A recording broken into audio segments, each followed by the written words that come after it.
Hey everybody, Aaron Cowan with Sage Dynamics, right here at the range today to talk about kinesthetic shooting, also known as hand-eye coordination shooting, point shooting. I've even heard it said as muscle memory shooting. What this is using our eye-hand coordination as opposed to the sights on the handgun to engage our threat from close ranges. Now, why would we do that? Everybody knows from the fundamentals of firearms that front sight focus, and we superimpose that over a target, and that's how we get really good accurate hits, as long as we're doing everything else right. In regards, we also have sight alignment.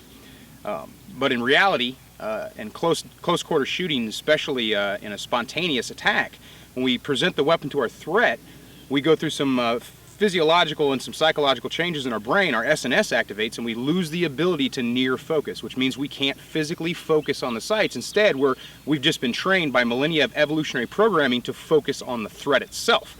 Handguns have only been around for a few centuries, so we haven't evolved to the point where we still keep that near focus for self-defense. So this kind of shooting validates your eye-hand coordination in any situation where you can't see your sights, which is a very, very real possibility. In fact, it would be an exception rather than a rule to see your sights in a close-distance shooting, especially a spontaneous situation. Now, can you see your sights in close-quarter shooting? Absolutely. A judgment shooting. If I press my weapon out and I'm like, drop the knife, drop the knife, drop the knife, and I'm waiting to engage my threat based on his behavior, in that situation it's very possible for me to transition and focus and consciously see the sights of my weapon.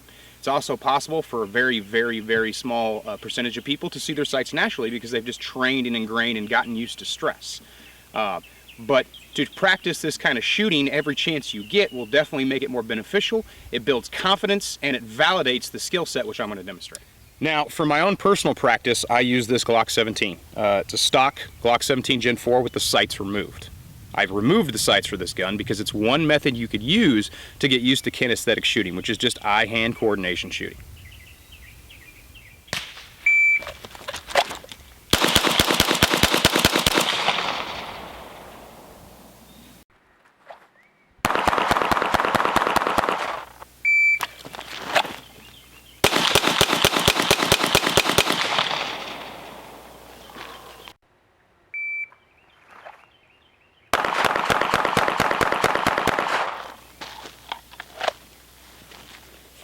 Now, the trick to kinesthetic shooting isn't to use the gun to aim, because obviously with this 17 that I'm using right now, there's no sights on it.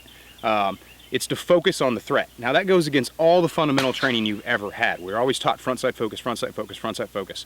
But if you think about it, it's the same way we would use a holographic or red dot optic. We focus on the target and we superimpose the dot into where we want to hit, as opposed to focusing on the dot itself. With sights, focus on the sight. With dots, focus on the target, bring the dot into where we want to hit, and put it over the point we're looking at. So it's not much different from how you would aim with a traditional red dot or holographic optic. It's not something you want to spend a great deal of time doing, but it's something you need to familiarize yourself with. Now when I'm getting into this, I want to isolate the skill. So no real pressure, static shooting. I'm just going to go ahead, turn around and engage the target, and I'm going to try to push my comfort zone a little bit and see where I can get hits.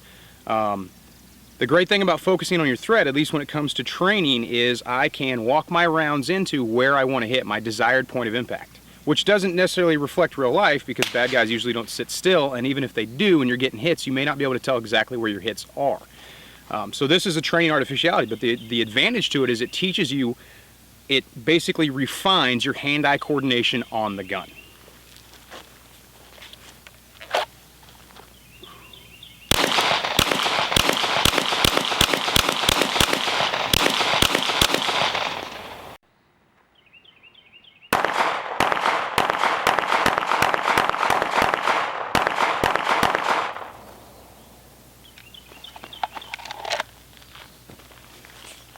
Now obviously I chose a pretty hard point of aim. I'm about 7 yards from the target.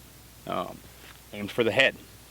My first couple rounds weren't hits at all. Then I was able to adjust my eye-hand coordination and walk the gun to where I wanted to hit. Now as I repetitiously do this drill and constantly reinforce that eye-hand coordination, my accuracy is going to get better, my groups are going to get tighter, and I can start introducing more and more realistic motion into my training. Okay, so if I don't have a handgun that I can remove the sights from, an extra handgun laying around, something like that, another method is to simply just tape the rear sight. You can use a target plaster, piece of painter's tape, whatever you have, and just basically cover up that rear sight, and then you have the functional equivalent of using the gun without the sights, because now it's impossible for me to get sight alignment or sight.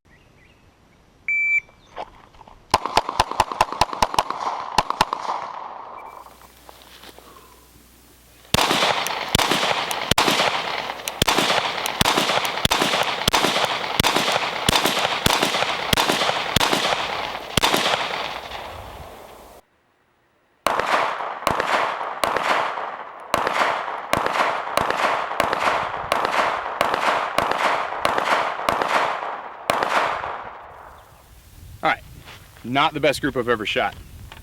Keeping in mind, I had no sights. I was using strictly eye-hand coordination. You have to be careful when you use this method, though, that you don't cheat. Some people will dip the rear sight so they can get that front sight just because they're so uncomfortable with the fact that they don't have their sight pitch or their sight alignment that they're so used to.